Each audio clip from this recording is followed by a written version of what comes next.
Coming up on Mountain News this morning, the owners of a rehab facility in Moorhead are facing serious charges after their house was raided.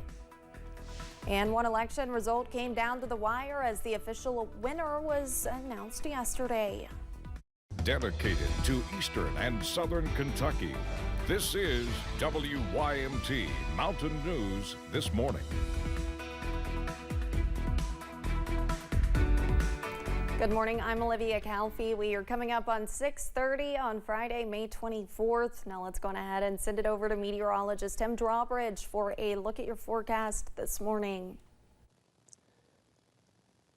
Good morning, Olivia. Good morning, everyone. It's 61 outside our door here at WYMT. The clouds tracking out to the east. No fog here this morning for a change. As we look at the rest of the Commonwealth, though, it's a lot of fog and it's dense, too. Look at the visibilities right along the state line, Williamsburg to Jacksboro, Windlesboro to Harlan. Even Jonesville has only got a visibility of 1.25 miles. Logan has dropped down to 1.5 miles in pea soup thickness as you leave Moorhead and track down 64 into Lexington. This is where we find the dense fog advisories in effect over the next few hours as temperatures are basically between 60 and 65, minus Williamsburg and Wise, as well as Jonesville now checking in at 59. Now, we will continue to see this drier air move in, which means we end up seeing a partly sunny sky as we head through your Friday. Still run the risk of popping up a shower or thunder shower this afternoon. The high today in Hazard up to 79. More about the First Alert 7-day forecast as we head through this half hour. Olivia. All right, Tim, thank you. Kentucky State Police honored 37 fallen troopers, officers, and patrolmen at the annual KSP Memorial Ceremony in Frankfort. 37 names were read to remember officers who died in the line of duty. The officers were remembered for their service to communities. Creator of the Fallen Heroes Wreath program, Michelle Pulaski, says they want to ensure their names are not forgotten. It is said our heroes die twice, once when their last breath is taken from them, and again when their name is spoken for the last time. Since last year's memorial service, 2 state troopers have died outside of the line of duty and were also honored at the ceremony. The owners of a Kentucky drug rehab facility are facing charges related to child pornography. Grayson Passmore was on the scene in Moorhead as their home was being raided yesterday afternoon. This is the home of Edgewater recovery owners, John and Mira Elam. The drive was filled with investigators. As Kentucky State Police say, a raid was conducted by their electronic crimes unit. I hope they throw them under the jail. I mean, seriously, somebody that's supposed to be helping people and they're doing this. According to the Rowan County Detention Center, John and Mira Elam are both charged with possession of matter portraying sexual performances by a minor under 12 years old and possession of matter portraying sexual performances by a minor under 18 years old. John faces an additional charge of possession of a firearm by a convicted felon. I knew it was coming. I mean, anybody that comes out in this area, you know, it's a tight-knit area. We know everybody. I don't even live here, but I know everybody. And that's bad news. Neighbors like Gail Hall say they're not surprised. I thought, my instincts were right. This isn't the first arrest for either suspect. Back in January, the Department of Justice announced they reached a $2.2 million settlement agreement with Edgewater over False Claims Act violations. The agreement states, Edgewater ordered drug tests for its patients every week, without considering if they were needed and often not using the results. In February, the Elams were arrested in Bath County. John Elam was charged with operating a motor vehicle under the influence. Mira Elam was charged with public intoxication of a controlled substance, excluding alcohol. You know, my mom told me growing up, go with your gut instinct. But evidently my gut was right, so. In Moorhead, Grayson Passmore, WKYT. Edgewater Recovery announced company-wide layoffs back in March. A state investigation is pending in the death of 2 Campbell County, Tennessee inmates. It happened just over a month ago, but the mother of one of those inmates who died at the jail is still searching for answers.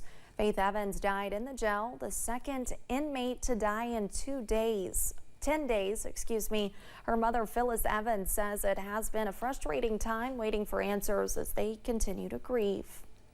She was just a sweet, kind person that would do anything, to help anybody. And it torments me every day. I mean, it's tore this whole family apart trying to figure out what happened.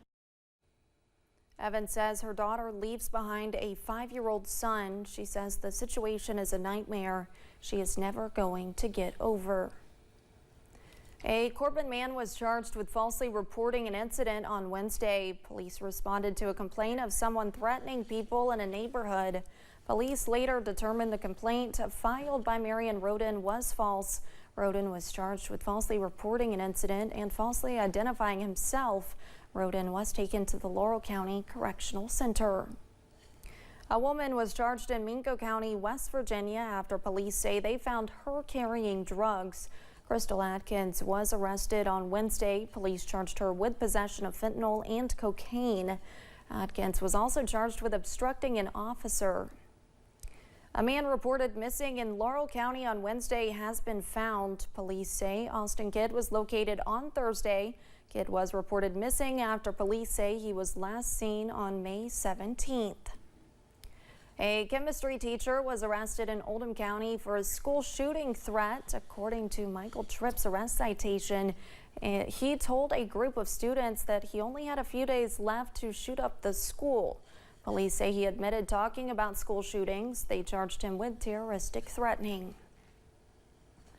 Late Wednesday night, Clay County emergency management officials say they noticed a fire at the Vinland Energy plant reignited.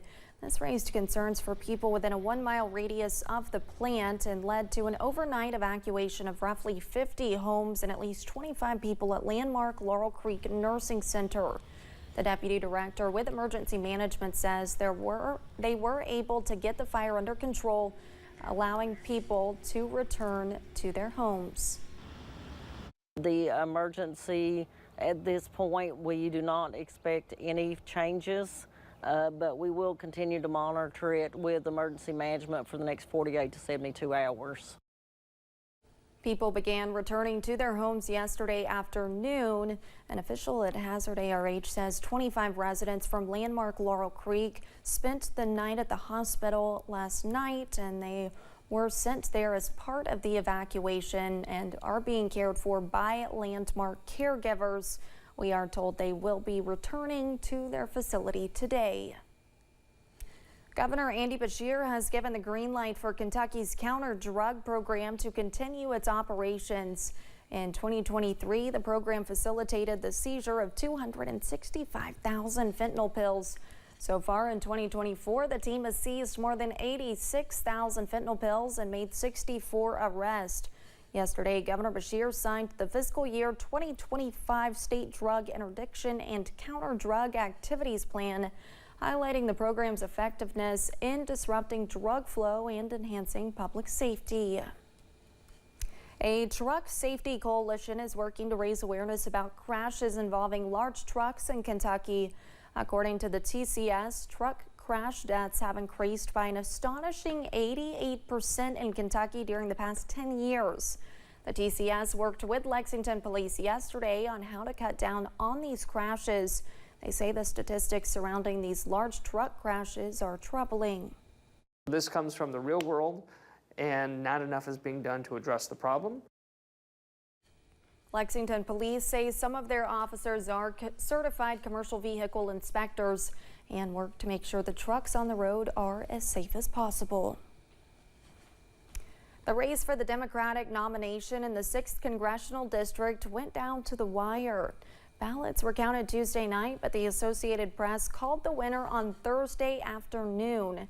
It shows Randy Cravens of Madison County winning by just 201 votes. It's an indication of the strength of the party. I think that we're offering up better and more diverse candidates, and we gave the people of the 6th District a lot to pick from. There have been some questions on if a recanvass will take place because of the closeness of this race, but Randy Cravens and Todd Kelly both say they believe it's likely not going to change the outcome of the way it looks now. Adam says a recanvass is simply adding up some totals again, but history shows it's doubtful a different winner would be declared.